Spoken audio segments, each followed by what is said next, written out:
Welcome to Nip and Nosh, your go-to podcast for real talk on all things boobs, bites, and body stuff. We're two healthcare mamas here to dish out equal parts education and entertainment, but let's be real. Navigating things like IVF, PCOS, breastfeeding, and postpartum life is no joke, but it definitely helps to laugh through the chaos. Each episode, we're bringing you real-life stories, evidence-based info, and practical tips to help you feel seen, supported, and seriously informed. Whether you're covered in spit up or still rocking your maternity leggings 2 years postpartum, no shame here. We'll tackle topics like pumping at work, body image, intuitive eating, nutrition myths, weight loss without the BS, and yes, we're not afraid to talk nipple cream and nutrition labels in the same breath. So if you're into honest conversations, a side of sass, and a totally judgment-free zone, you're in the right place. So welcome to Nip and Nosh. Let's dive in. Hey everyone, welcome to episode 2, dose of Nip and Nosh. Yes. So today we wanted to talk about just our experiences pregnancy-wise and birth plans. Woo. Really wanted to talk about our experiences in the hospital with having those kiddos. Yes, So and everybody's experience is different. We're just giving our personal experience. Yes. Yeah. So what started or when your pregnancy journey? Jacob and I were engaged in June, and then Of 2022? Because Scarlett was born December 2023. Okay. So that makes sense, right? So June 2022, engaged, because it was like our 6-year anniversary dating. And we had already had a house. We moved to Joliet, I want to say like 2 years prior to that. We have 2 puppy dogs, so like we knew we kind of wanted to stick with each other. So we were like in the middle of trying to plan a wedding, which we were trying to go low budget for purposes, and ended up getting pregnant. It was not planned. And did you know that you're super fertile after your period? I had no clue. So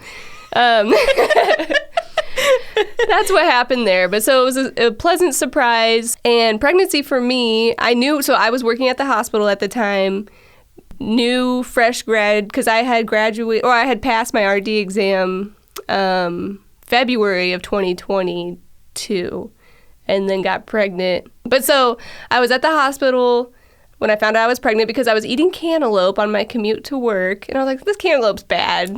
Because I've been eating it for the past couple days, and I just don't feel good. And then I took a pregnancy test because I was like, there's something going on. And it was positive, and I was like, Jacob, we're pregnant. He was in the other room. Yeah, I was going to say, so did you take it at work? Did you take it at home? Okay. And this was my first pregnancy, obviously. Second pregnancy. My first pregnancy, I had a miscarriage. This time around, I was really hesitant to like spread the news because I had told everybody the first time I was pregnant. And then it was kind of devastating to have to tell everybody that I had a miscarriage. And so I feel like we could talk more about that. But so I waited until past the 20-week mark to tell everybody I was pregnant, which was hard because I cannot keep a secret. And you know this, like when I buy Alyssa a gift, I'm giving it to her right away. Like we're just constantly giving each other gifts. Like I know Mother's Day is 2 months from now, but here you go. I can't hold it in. So yeah, I'm trying to think, how did I tell everyone? The first time I had like a big party, and then the second time, man, this is what, like having a baby and no sleep, you just forget everything. It's pregnancy brain at 2 years. At 2 years still, yes. But we told everyone. I remember telling Jacob's parents in the basement of their house because they screamed so loud. They were so excited. And I was trying not to tell everyone, but then the people upstairs heard, so then my sister-in-law knew. And so, but I remember that. I remember them being excited. And were you really sick at all your first trimester, or what was it? Was the first trimester. Okay. We have such opposite. This is crazy. Yeah. But so, first trimester had morning sickness, but it wasn't just in the morning. It was like randomly throughout the day. What helped me a lot was taking my prenatal before bed. I would try to just snack throughout the day because I had a desk job So that was really nice at the hospital. I still had to go see patients, and walking into a patient's room and you're super pregnant and people are like, oh, it's like, no, we're here to talk about you. So focus. But that was nice. I would get my steps in at the hospital and everything. So I feel like I had it good there. Sleeping pregnant sucks. But like, that was the worst of it. I had a really good pregnancy. No issues with like my blood pressure or anything like that. No gestational diabetes. No. Okay. No. So yeah, it was a very good pregnancy. And then I started working at WIC in, I don't even know when. September. It was like right after September. Labor Day or something. Yes, what year? 2020? 23, I 23, think. yes, because Scarlett came 3 months later.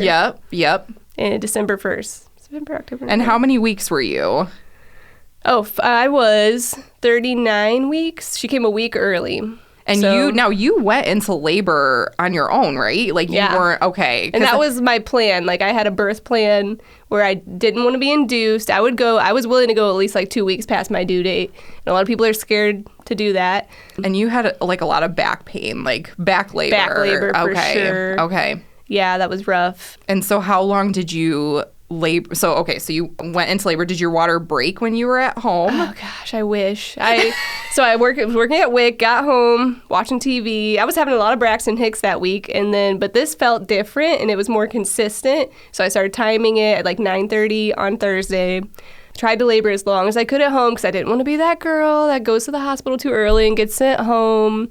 But I was that girl twice. They sent me home 2 times. How terrible. And how soon did you like go back each time? So like they sent you home and then did you go back like the next day? It was like, okay, so I labored like all night basically on Thursday. And then Friday morning, I want to say like 5 a.m. we finally, and they're like, oh, just lay down and rest. And you cannot rest. How? Oh my God. And I was 1 centimeter dilated the week prior. And when I got to the hospital, I was still like 1.5 centimeters. And I'm like, are you freaking kidding me? Dang, I'm dying. I'm only at 1.5 centimeters. So we walked around the hospital for 2 hours. I want to say like 7 a.m. They checked me again. Maybe it was closer to like 9. And I was like only 1.5 centimeters. So drove the 45 minutes back home. I chose a hospital far away because I wanted a midwife. I wanted a unmedicated birth because you inspired me, and if you could do it, I could do it. So that was nice. But so labored at home. I got home around like 10 a.m. and I think we labored at home until like 4 o'clock. And what were you doing during that time? Just were bounce all like, please do something. Walking, bouncing on the yoga ball. I was trying to rest because imagine like I've been up since 9 o'clock, or I haven't slept at all basically, because I worked all day Thursday, so it's been like 24 hours at least with very little sleep, so I was exhausted. Were you eating during that time? I was trying to snack on stuff, but I can't remember. I can't exactly tell you what I was trying to eat. I definitely wasn't having full meals because it was just hard. It was just like every 5 minutes another wave would come on, and I'm tracking everything. And I took like a birth class before all of this and so many classes. I'm the type that the more educated I am on a topic, the better I feel. If they're spewing numbers and jargon in the room and I don't know what they're saying, that freaks me out. Like I want to know everything. So labored until I want to say 4 or 5 o'clock, went back to the hospital. I was 3 centimeters. Shoot me in the head. Like, oh my gosh, I'm going to die. So walked around for another 2 hours, and I laid back down to get checked again, and I'm like literally dying. And then like the heaviest contractions started, and my waters popped while I was laying on my back, and it was just like gushing, like oh my gosh! But it was such a relief. Yes, well, because I think didn't you say that they almost sent you home again? Yes, like if your water didn't break at that time, you were gonna go back home. I would have been screwed. Yes, so.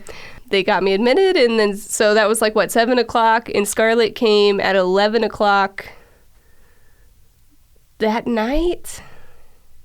Friday was December 1st, I believe, so 7, 8, 9, 10, 11, 4 hours after my water broke, and I was walking around. It actually hurt more to sit or lay down while my contractions were going. I thought I was gonna labor in the tub because that was an option, but in the beginning, once we got to the room, I stripped down.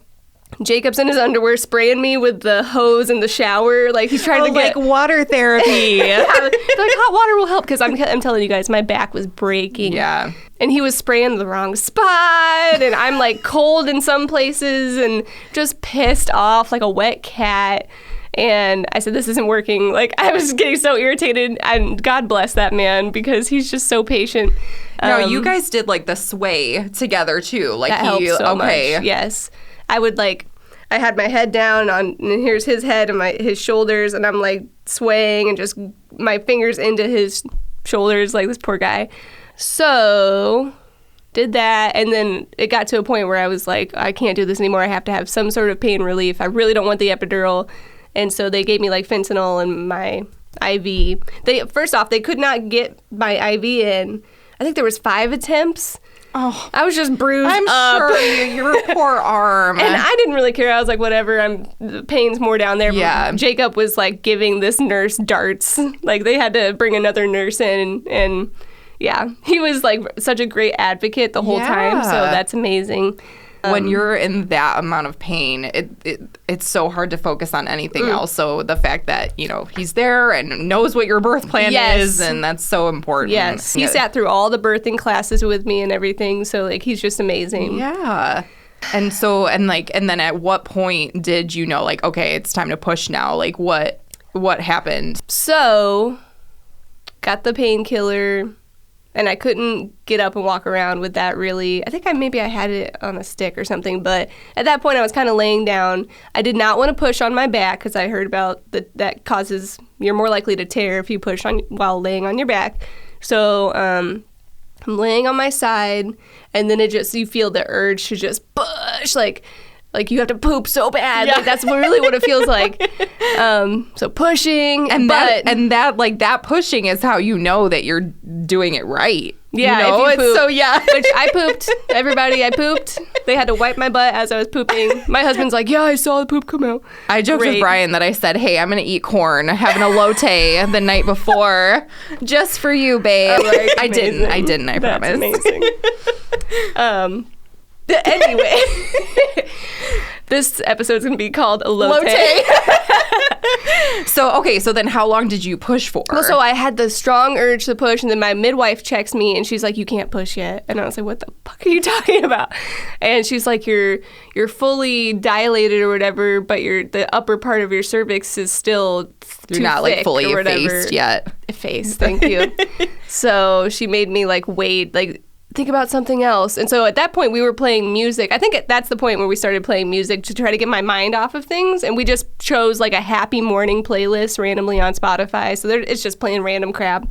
And Jacob's like, "Don't think about pushing, babe. Don't think about pushing." And I'm like, "If you say that one more time, yes, I'm thinking about it." Oh my God. So, and then it was like, I can't stop myself anymore. I think I actually tried to, like, hallucinate butterflies floating in the room to try to, like, disassociate, because I needed to push so bad. And I'm sure you were just exhausted. When I heard your story, I'm like, this is just insane. Yeah, I don't know how I did it.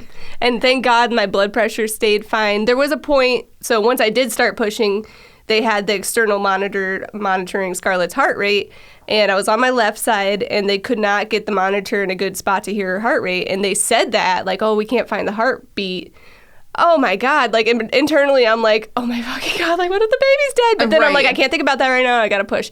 So Jacob, like, looked at the nurse and was like, he did that. He gave her the... Oh my God. Like, Jacob was just amazing. So they had me...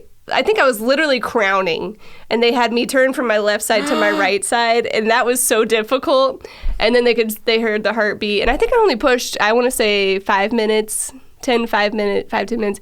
They had me push until her head was halfway out, and then hold it. Yep. Oh my God, this is, like, literally torture. Like, how could you do this to me? Yes. And was, like, and on, like, a pain scale, like, the most, like, pain that you've ever been in, like, how...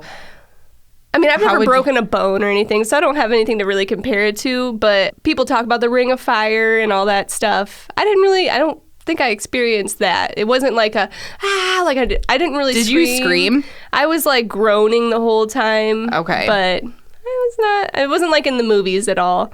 I was. or opposite ends of the spectrum. And I do feel like I have a good pain tolerance, but again, I have nothing to really compare that to back it up. So, but then she was there. I remember putting her on my chest immediately. That was another thing in my birth plan was I didn't want her cleaned right away. I wanted to delay the bath because the vernix is really good for the... Did you delay cord clamping? Yes. Okay. And that's like a new, like, that's starting to become more popular. I think they only delayed it like a minute. Okay. So Jacob cut the cord. At that point, I'm delirious. Like, I don't know what's going on.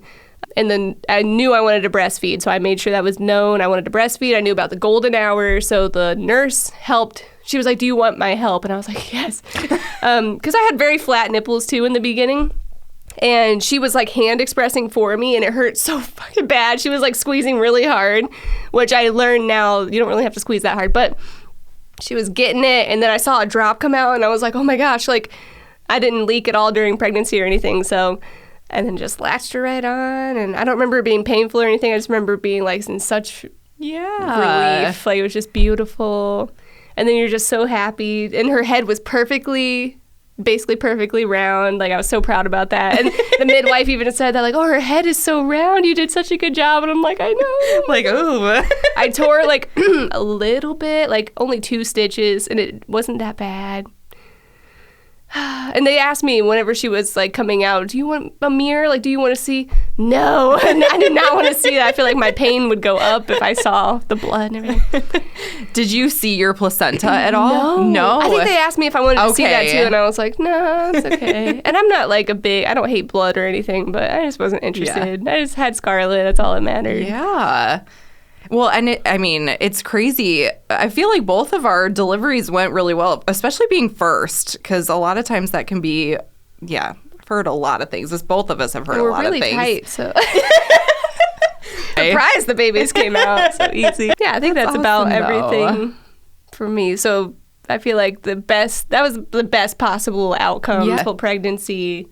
There was no scares for anything. We did the genetic testing. It was all good there. Every ultrasound was exciting and fun. And then you found out that you were having a girl prior, right? Yeah, we did. We didn't have a big gender reveal. We just live streamed on Facebook and bit into a cupcake, and it was either pink or blue. So cute. I still have that video. Did you have a feeling that it was one way or another, or not? Or are you not sure? I think she was sitting high, and that was like... And then my mother-in-law's big on, like, the Chinese gender calendar or whatever, so I think it said girl, so...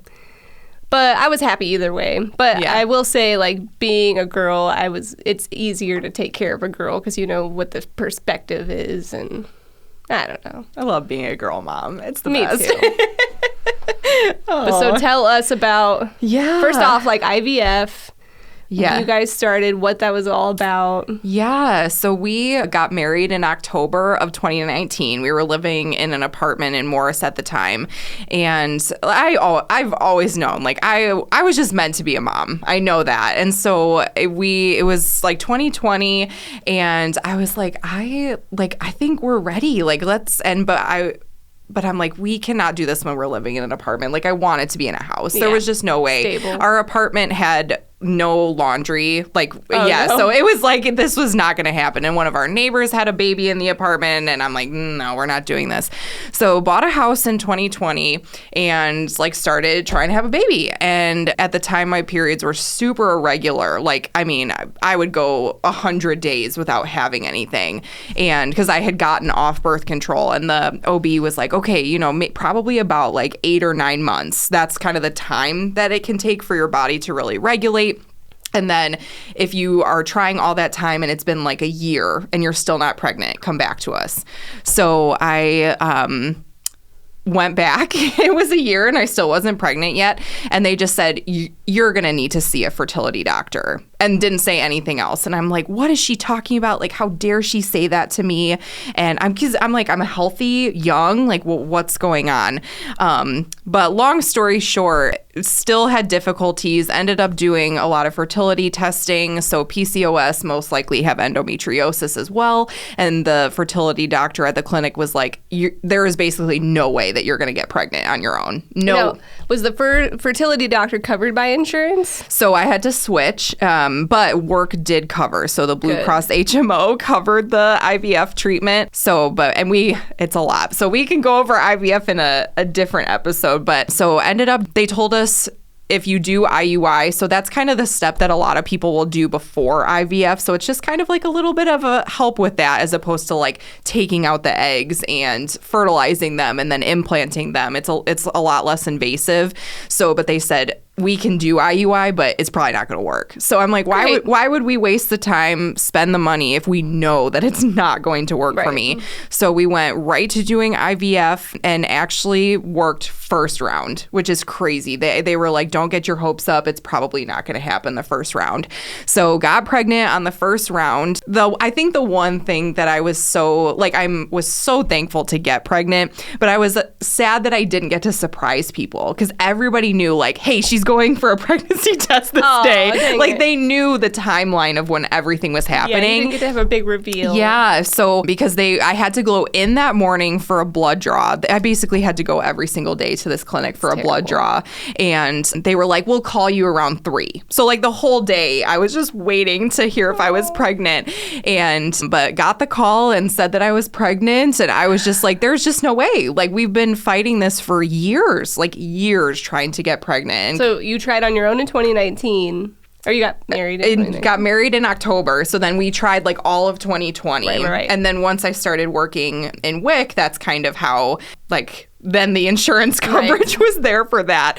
So, but it took, the process to get all of the referrals, all of the testing. I had to go through a ton of testing, but so did Brian too. And, just matching up all of those tests to those appointments. And it was just insane. I understand that they need to do all of that for it to be covered by insurance, but it was a lot. Insurance. And to have to like go to work every day and see pregnant women and having babies. And so happy for them, but like, when's it my turn? Right. Why do I have to go through all of this? Right. Yeah, it was very difficult. So, yeah, just super thankful. And I felt good up until about 5 weeks.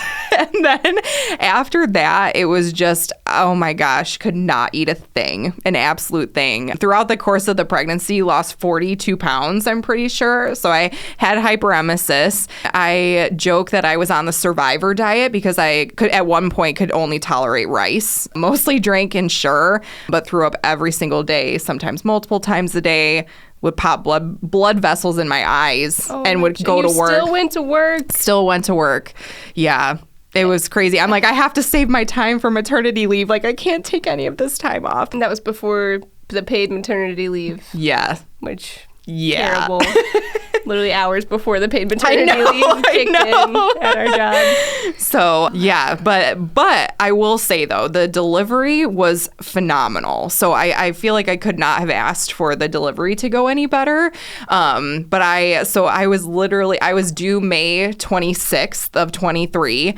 And I remember showing up to work on my due date, just kind of walking in, and everyone's like, what are you doing here? And I'm like, there's still nothing. Like, nothing has happened yet. And now, were they pushing you to get induced because of the hyperemesis? Was there any pressure there? No, actually, no. And I was surprised because they labeled me as high risk with IVF, but I didn't have anything else, like no gestational diabetes. My blood pressure was good. Like everything was fine.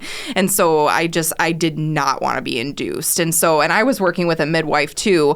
And they were like, we can try a membrane sweep to see how that goes. And I'm like, do it. Like, just do it to see if that works. And I remember going in, and she did, so I went in the morning, and then that afternoon at work I started having like some contractions.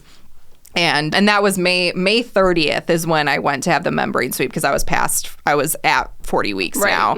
But I remember telling one of the midwives, because I met with multiple ones. It was not just one every time. Yeah. And I told her I want to go unmedicated. And she was like, that's like running a marathon with no training. Good luck. And almost out of spite, I'm like, you know what? I'm going to do it. Yeah. Literally, I'm going to do it. And I literally told her, I was like, well, I've already done one of those, so I think I'll be okay. Oh my God, that's so what badass. I said to her. So I love that. And she was the worst. So thank goodness she is not the one who delivered Charlie. But yeah, so then I got home and Brian's like, let's get you out on a walk, mama. So we went for a walk, and all of a sudden, like, I started having a lot of tightness. Yes, your belly gets so hard. Yes. It's weird. And then at the time that we were going on a walk, we were timing the contractions, and they were about 5 minutes apart. And then we got home, and all of a sudden, out of nowhere, they just went to 2 minutes apart.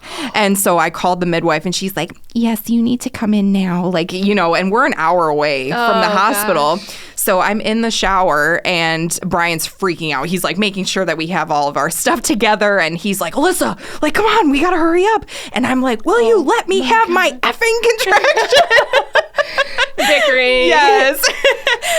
Did try the comb trick in the car on the way to the hospital. Yes. Didn't Explain do a thing. the comb trick so everybody So knows. a lot of people will take like a bristled comb and hold it in their palm and kind of squeeze down. And it's said that that's going to take like the pain away from the contractions because, you know, you're having pain in your different place. Exactly. And I was like, F this comb. I'm not doing this anymore. But we got to the hospital, and since it was around like 9 or so, it was after hours. And so they're like, you're going to have to go in the ER door. Okay. And so I was like, all right. So walk into the door, and there's this old lady at the front, like at the check-in, and they're like, ma'am, you need your insurance card, and she's like, oh, I don't know where my insurance card is, and I'm having contractions I'm in the lobby, and finally I was like looking at the lady like, help, and she's like, are you in labor, dear? And I'm like, yes. And so then they took me up there. I was able to labor in the tub. Really enjoyed that. So you didn't have any back labor? No, I didn't. It was all in the front. And Brian watched Day After Tomorrow with Dennis Quaid twice. Don't know why that played twice, but they were like, we're going to have a really calm ambiance in here. And I'm like, turn off that happy music. Like, let me put in my headphones and do my thing. Like, Your death metal I music. have my playlist. Like, leave me alone. So he was watching Day After Tomorrow. I had my mom there with me too. So the two of them, I loved being able to involve both of them in everything.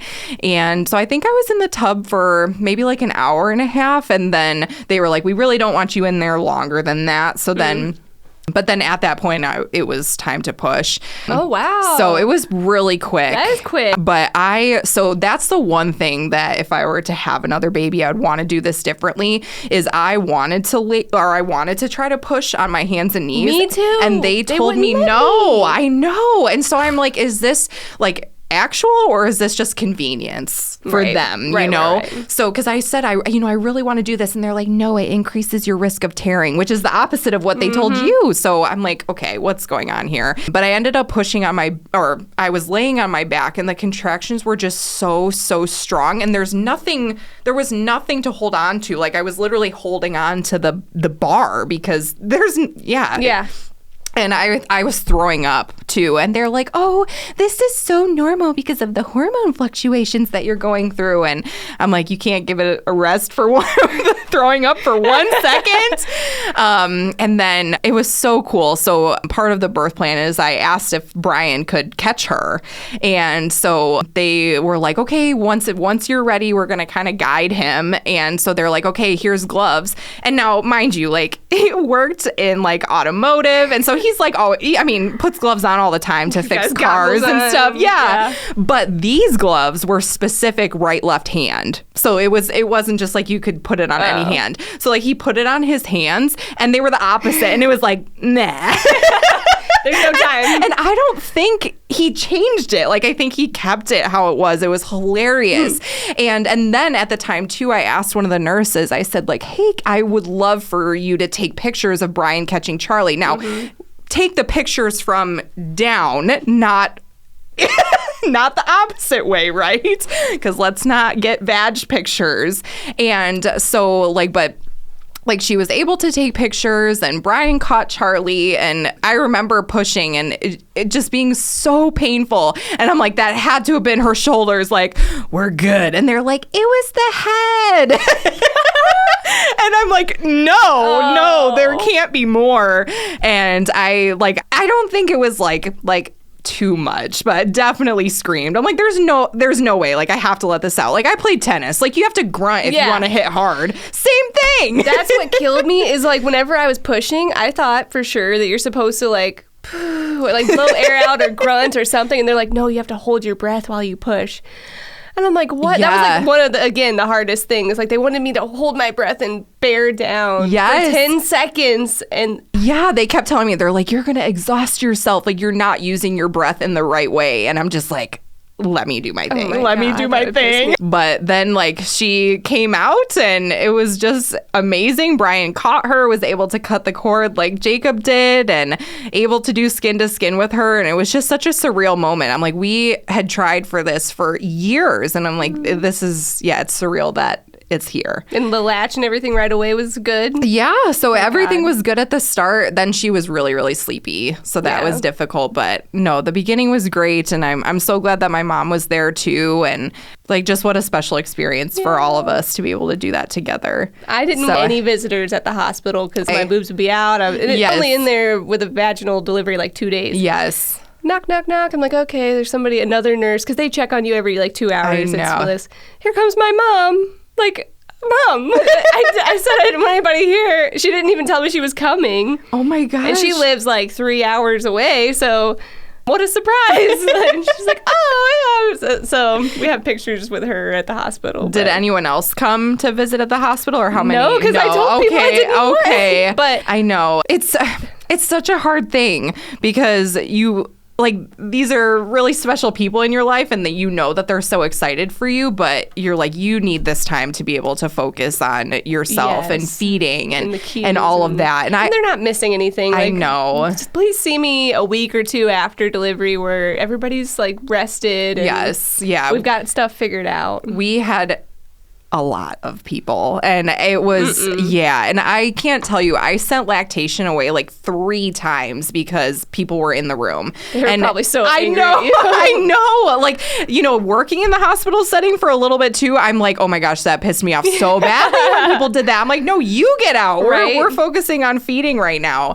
So, there are things that I would do differently if we had another baby. But, those pictures though, like, we'll cherish, like, them being able to see her. But yeah, we didn't do any pictures. It was a lot though. Yeah, there's just a lot going on. Yes. Yeah. And so it's good to have a birth plan, I feel like, just to have an idea of what you would prefer, but to be flexible in the moment. Yeah. Because you don't know what's going to happen. Yeah. And the midwives, they were like, you can write a birth plan, but most likely it's not going to go. But I feel like your midwives suck. Mean. Yeah, and actually most of them are not with the practice anymore. I asked them when I went to an appointment recently if the certain midwives were still there, and they're like, no, she went to a different location. Oh my gosh.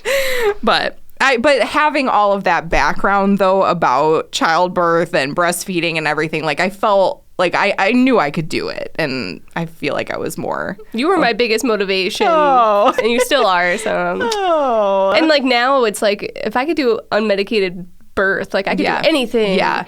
And I try to tell other moms, like, you can do it. Like, I feel like there's so much self-doubt, and the norm is the epidural, and we could talk about pros and cons in a different episode, but like.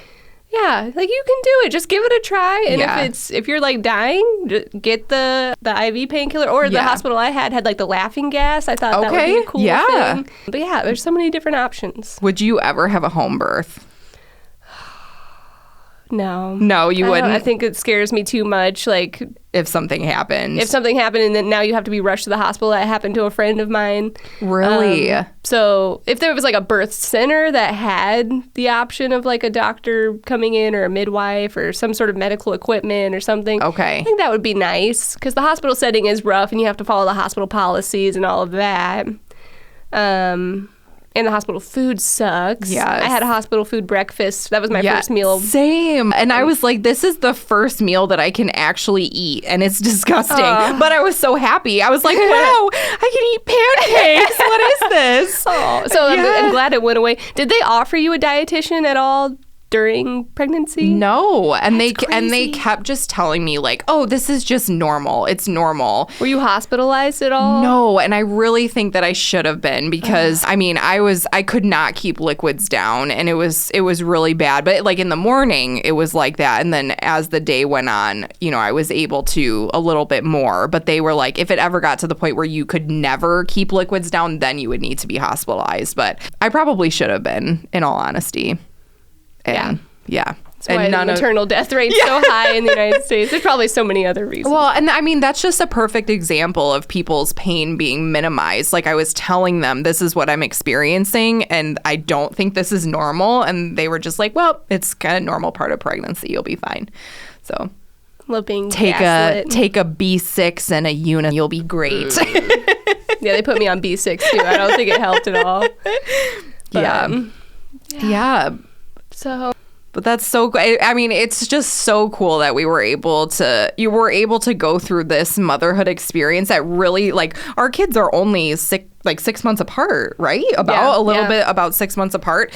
So everything that we're going through it together. And we were pumping at work together. That was like the biggest. That's like, I'm so grateful for that. On top of like 2 other people at our job pumping, we were like the pumping mamas. And yes. If I had to do that alone, I probably would not have been as successful. Yeah.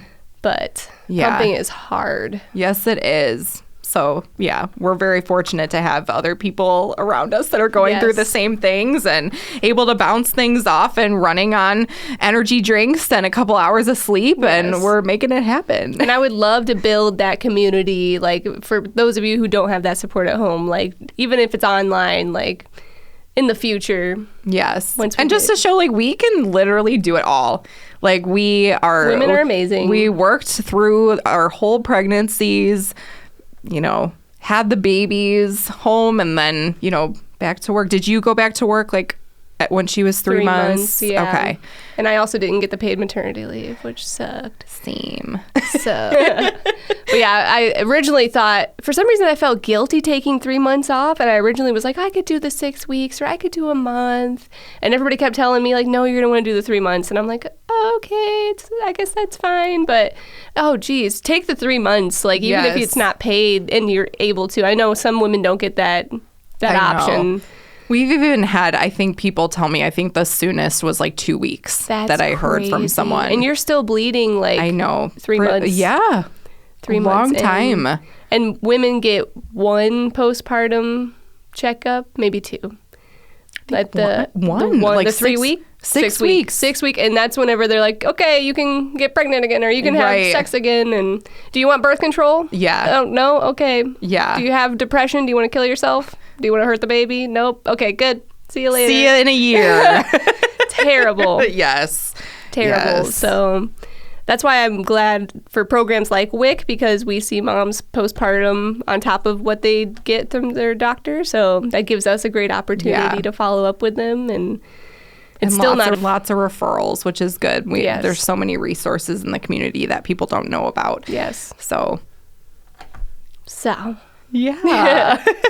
Well, just so exciting, and I'm so proud of us for everything that we've done. So yeah. And you can do it too. Yes. If you're pregnant right now, or if you want to be pregnant and you're struggling, like, please leave comments about what you're going through, because there's somebody else out there going through the same thing.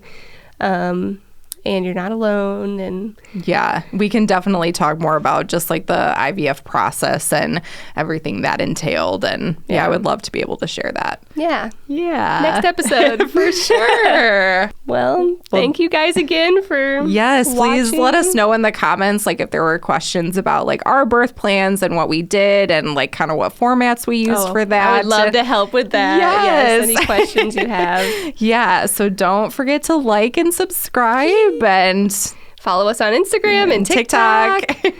And thank you so much for listening and watching to episode 2 of Nip and Nash.